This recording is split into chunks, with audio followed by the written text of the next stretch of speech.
warahmatullahi wabarakatuh. Halo teman-teman semuanya, bagaimana kabarnya? Semoga sehat selalu ya, amin. Perkenalkan, nama saya Fitri Oktaviani dari kelas R4F, Prodi Pendidikan Matematika, Universitas Indraprasta PGRI. Kali ini saya berkesempatan untuk menyampaikan materi dari mata kuliah Pendidikan Lingkungan Hidup mengenai ekologi. Nah, di materi ekologi ini yang pertama yaitu tentang pengertian ekologi, dan yang kedua yaitu asas pengertian lingkungan. Kita mulai ya. Pengertian ekologi. Kata ekologi berasal dari bahasa Yunani yaitu oikos yang berarti rumah atau tempat untuk hidup, dan logos yang berarti ilmu. Ekologi yaitu ilmu yang mempelajari interaksi antara organisme dengan lingkungannya.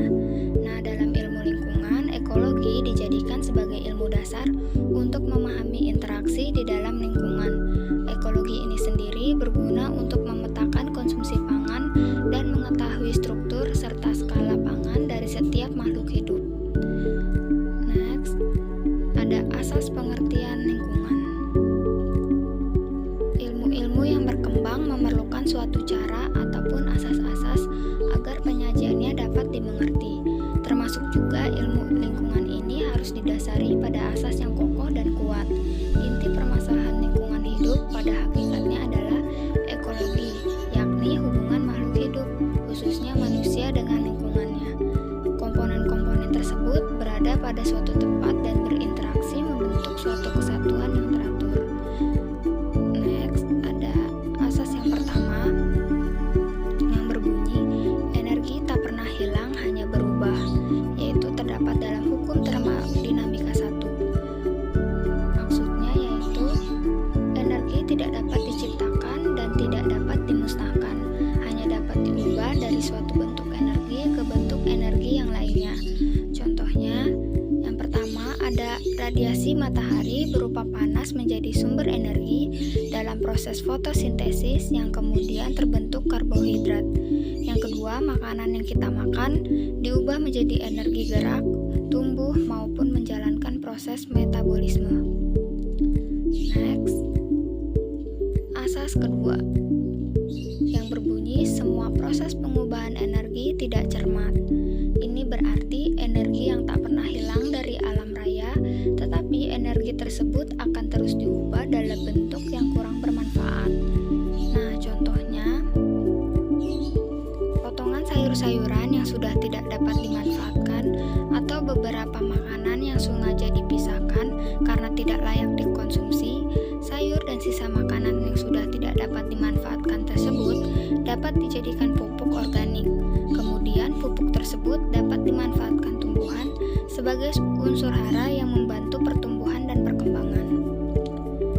Next, ada asas ketiga yang berbunyi materi, energi, ruang, waktu, dan keanekaragaman adalah kategori sumber alam.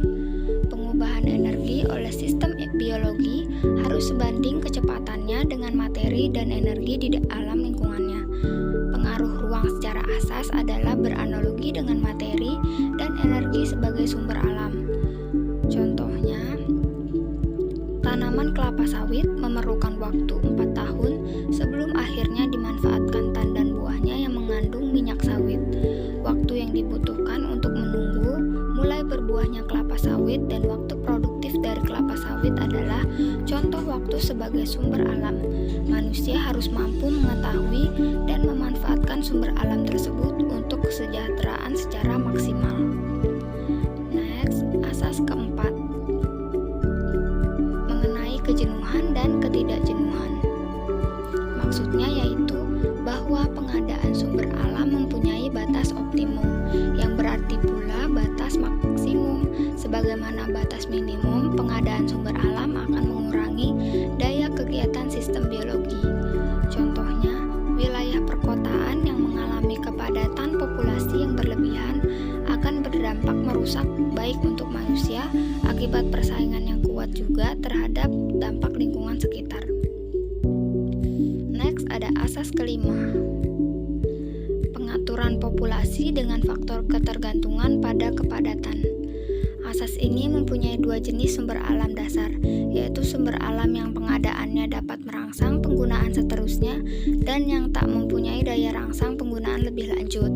Nah, contohnya, jenis hewan A dan B mencari berbagai sumber makanan, kemudian didapatkan suatu jenis tanaman yang melimpah di alam.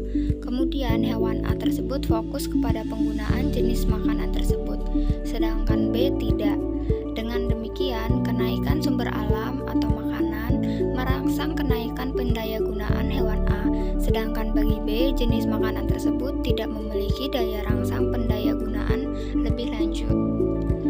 Next, ada asas keenam, yaitu asas persaingan. Maksudnya yaitu individu dan spesies yang mempunyai lebih banyak keturunan daripada saingannya cenderung berhasil mengalahkan saingannya itu. Nah, contohnya, ikan belut yang mampu beradaptasi terhadap lingkungannya ini akan membuat ikan belut mampu berkembang biak dibandingkan dengan hewan lainnya di komunitas air sungai. Dengan kulitnya ini, ikan belut mudah menggali tanah pada tepian sungai sebagai tempatnya berlindung. Next, asas ketujuh. Kemantapan keanekaragaman suatu komunitas lebih tinggi dalam lingkungan yang mudah diramal. Nah, pada arti kata mudah diramal ialah adanya keteraturan yang pasti pada pola faktor lingkungan dalam suatu periode yang relatif lama. Contohnya, keadaan iklim yang stabil dalam waktu yang lama tidak saja akan melahirkan keanekaragaman spesies yang tinggi, tetapi juga akan menimbulkan keanekaragaman penyebaran kesatuan populasi.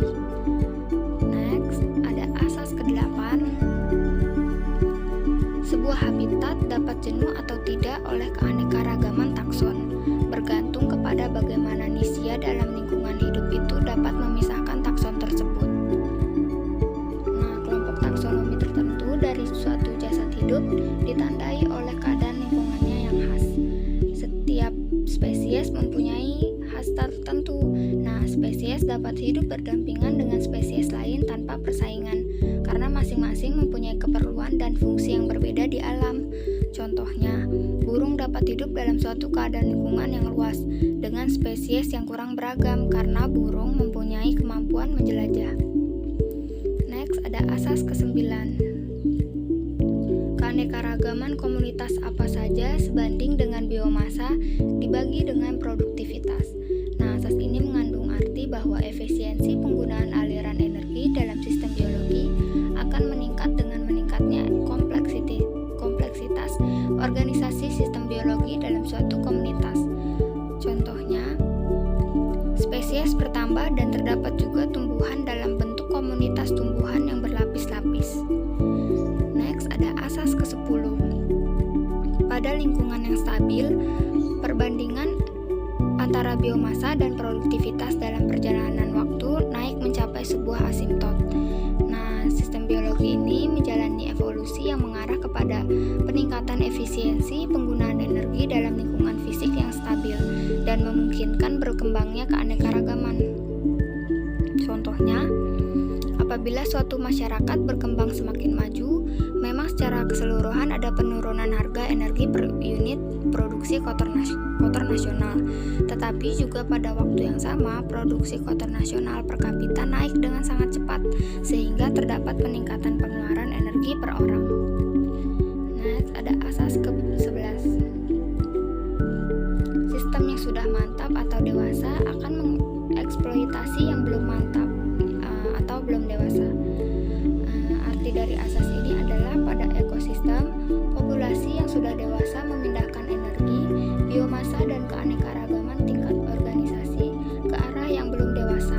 Dengan kata lain, energi, materi, dan keanekaragaman mengalir melalui suatu kisaran yang menuju ke arah organisasi yang lebih kompleks, atau dari subsistem yang lebih rendah keanekaragamannya ke subsistem yang lebih tinggi keanekaragamannya.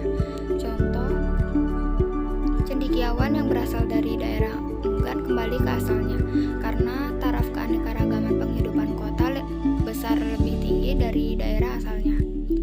Asas ke-12. Kesempurnaan adaptasi suatu sifat atau tabiat bergantung kepada kepentingan relatifnya di dalam keadaan suatu lingkungan.